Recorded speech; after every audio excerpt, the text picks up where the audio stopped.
Assalamualaikum warahmatullahi wabarakatuh. Perkenalkan, saya Zakia Ziko dari jurusan Ilmu Komunikasi Universitas Muhammadiyah Yogyakarta. Di sini saya akan memberikan materi video tentang teori naratif, teori semiotika, dan juga teori speech act theory. Yang pertama yaitu teori naratif. Teori naratif ada pada paradigma interpretif, tradisi komunikasi retoris, dan konteks komunikasi publik. Selanjutnya yaitu konsep dasar Fisher. Esensi manusia pada dasarnya bercerita. Manusia seorang pencerita. Manusia menjalani hidup dalam bentuk naratif. Narasi adalah hal penting dalam komunikasi manusia sebagai cara untuk menjelaskan dunia. Naratif terkait dengan bagaimana orang membangun realitas dengan bercerita. Selanjutnya yaitu 5 asumsi naratif Fisher. Pertama, manusia bersifat mencerita. Yang kedua, keputusan mengenai nilai sebuah cerita berdasar pada alasan atau penalaran yang baik. Yang ketiga, alasan yang baik ditentukan oleh sejarah, biografi, budaya, dan karakter.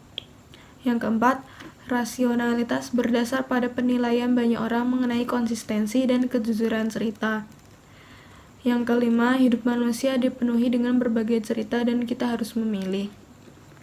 Perbedaan paradigma naratif dengan paradigma dunia rasional. Pada paradigma naratif, manusia adalah pencerita, dan pada paradigma dunia rasional, manusia adalah makhluk sosial. Yang kedua, pada perbedaan paradigma, pembuatan keputusan dan komunikasi berdasar pada alasan yang baik. Pada paradigma dunia rasional, pembuatan keputusan berdasar pada argumentasi. Yang ketiga, perbedaan paradigma naratif, alasan yang baik ditentukan oleh aspek budaya, sejarah, biografi, budaya, dan karakter. Pada paradigma dunia rasional, argumentasi mengikuti kriteria spesifik untuk kebijakan dan logika. Pada paradigma naratif, rasionalitas berdasar pada kesadaran orang mengenai konsistensi, konsep mengenai konsistensi. Pada paradigma dunia rasional, rasionalitas berdasar pada kualitas pengetahuan dan proses penalaran formal. Selanjutnya yaitu konsep naratif Fisher. Narasi bukan sebuah cerita saja, namun peristiwa yang memiliki alur awalan, tengah, dan akhiran. Selanjutnya yaitu jenis koherensi. Yang pertama ada koherensi struktural. Koherensi struktural ini adalah sejauh mana alur cerita punya alur yang berjalan dengan lancar atau membingungkan. Selanjutnya yaitu koherensi material. Sejauh mana kongruensi antara satu cerita dengan cerita lainnya yang saling berhubungan. Selanjutnya koherensi karakterologis, mengacu pada tingkat kepercayaan pada karakter dalam cerita. Selanjutnya, logika penalarannya baik, apakah pernyataannya faktual, apakah ada fakta relevan yang dihilangkan dari narasi. Seringkali motivator-motivator yang bercerita kepada audiensnya seringkali menghilangkan bagian-bagian tertentu seperti kegagalan, itu tidak diceritakan pada saat ia berbicara. Dan yang terakhir, pola penalaran apa yang ada. Selanjutnya, metode penelitian naratif. Tidak semua informasi merupakan narasi. Iklan lowongan kerja, jadwal kereta api bukan narasi. Naratif berasal dari bahasa lain yaitu nare, artinya membuat tahu. Konsep dasar Fisher. Sebuah teks dikatakan narasi apabila terdapat beberapa peristiwa atau rangkaian dari peristiwa. Selanjutnya yaitu materi semiotika. Semiotika adalah ilmu yang mempelajari tentang tanda. Ada 3 tokoh semiotik. Yang pertama yaitu Ferdinand de Saussure, adalah seorang ahli bahasa berkebangsaan Swiss.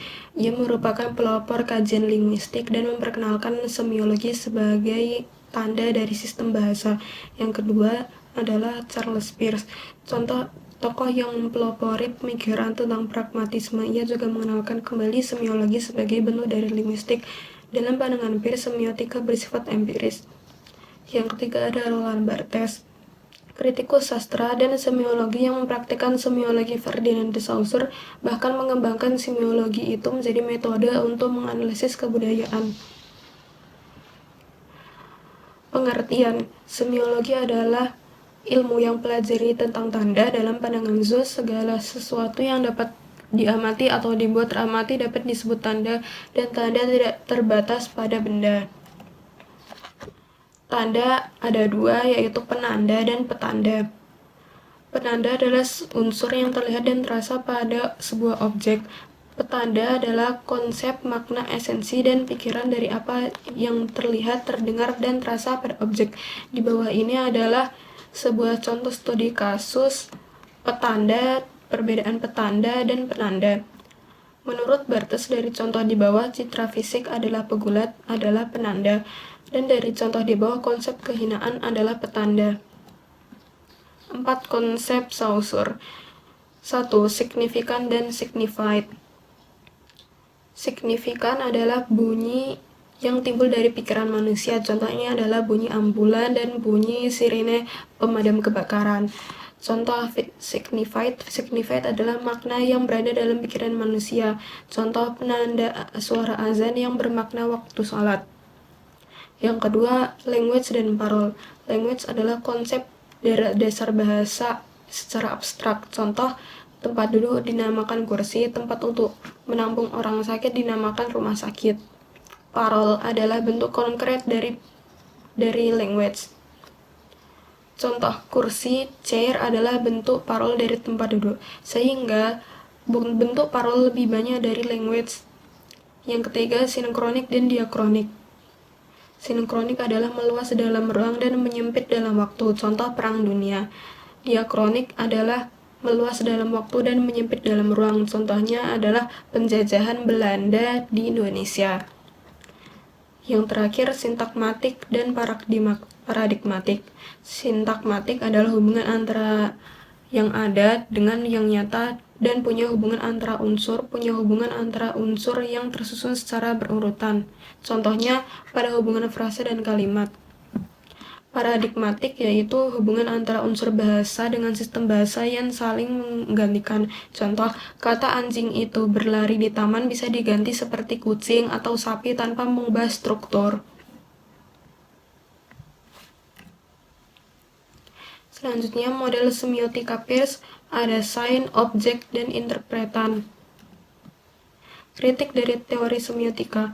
Ketika sampai pada standar teori yang baik dari sebuah komunitas kesepakatan, semiotika tidak cukup berhasil. Barthes berbicara dan menulis untuk khalayak luas, jadi dia tidak dapat dituduh hanya menyampaikan gagasannya kepada orang yang benar-benar beriman. Tetapi apakah sistem konotatif selalu bersifat ideologis, dan apakah mereka masih menjunjung tinggi nilai kelas dominan? Banyak yang mempelajari teori itu meragukan. Nah, pada kesempatan kali ini saya akan menjelaskan tentang speech act theory. Speech act theory, latar belakang teori ini hendak melawan pemikiran positivismologis yang mengatakan bahwa sebuah ucapan bermakna sejauh mendeskripsikan keadaan faktual menurut Austin. Mengucapkan sebuah kalimat bukan sekadar mendeskripsikan tapi juga melakukan tindakan. Proses komunikasi keseharian dapat mempengaruhi pendengar dan mengubah realitas sosial. Di dalam bahasa dan ucapan ada relasi kuasa moralitas dan ada pengalaman subjektif, bukan sekedar knowledge dan statement yang dapat dibuktikan. Pengertian umum. Dalam berkomunikasi, mengetahui kata tidaklah cukup, namun harus dipahami. Speech act. Ungkapan yang melayani fungsi dari komunikasi. Beberapa tindakan speech act dalam kehidupan sehari-hari yaitu menyapa, meminta maaf, dan meminta. Speech act merupakan teori yang mengkaji tentang makna bahasa. Tokohnya yaitu ada John Searle dari Universitas California, Berkeley, dan John Austin. Pemikiran John Austin ada dua kategori, yaitu konstantif dan performatif. Konstantif yaitu ucapan yang digunakan untuk mendeskripsikan fakta dan realitas, sedangkan performatif yaitu mengubah realitas sosial saat mendeskripsikan melakukan tindakan pantas atau tidak pantas. Konstantif dan performatif. Ucapan konstantif dan performatif tidak dapat benar-benar dibedakan. Contoh, pada saat menyampaikan pesan juga dilihat siapa yang punya otoritas untuk menyampaikan pesan tersebut. Speech Act Theory menempatkan seluruh praktek bahasa dalam wilayah tindakan yang berpotensi mengubah realitas. Merujuk pada hal di atas, maka ucapan terbagi menjadi 3, yaitu Locutionary Act, Illocutionary Act, dan Perlocutionary Act. Jenis ucapan yang pertama ada Locutionary Act, yaitu kata yang diucapkan atau ditulis dengan referensi yang jelas. Contohnya, aku bermain sepak bola. Illocutionary Act adalah ucapan yang tidak sekadar bermakna namun juga bersifat mempengaruhi. Contohnya, Haruto sudah menyelesaikan ujian. Tujuan dari kata ini untuk memotivasi temannya agar segera menyelesaikan ujiannya. Yang ketiga, Perlocutionary Act, yaitu pendengar benar-benar dipengaruhi melakukan apa yang dimaksud oleh penutur. Contohnya, Asahi dibebaskan SPP. Kata ini jika dikatakan oleh dosen atau guru, maka tujuannya adalah meminta temannya untuk tidak iri dan memaklumi kondisi ekonomi keluarganya. Selanjutnya, Illocutionary Act dibagi menjadi 3, yaitu Verdictives, Assertives, dan Commissives. Verdictives yaitu jenis tuturan yang punya efek sebagai sebuah keputusan. Assertives yaitu jenis ucapan yang punya efek karena yang mengucapkannya punya otoritas. Dan commissives yaitu seseorang tidak terikat dengan apa yang diucapkannya dan wajib melakukan dan menjalankan ucapannya. Speech Act dari Searle. Searle percaya bahwa makna dari tindak tutur tidak dapat dipertanggungjawabkan. Speech Act harus berkonteks. Kalimat dalam konteks atau token dan mengekspresikan konteks. Searle 1969-16. Contoh, saya sedang makan. Tindak tutur yang semata-mata tidak berbicara atau sesuai dengan makna. Kata di dalam kamus. Contoh, nasi pecel Pak Ali itu enak. Tindak tutur yang mengandung maksud dan daya tuturan yang memiliki makna seperti yang dipahami oleh pendengar. Sekian dari saya. Itulah 3 materi yang telah disampaikan. Kurang lebihnya mohon maaf. Wassalamualaikum warahmatullahi wabarakatuh.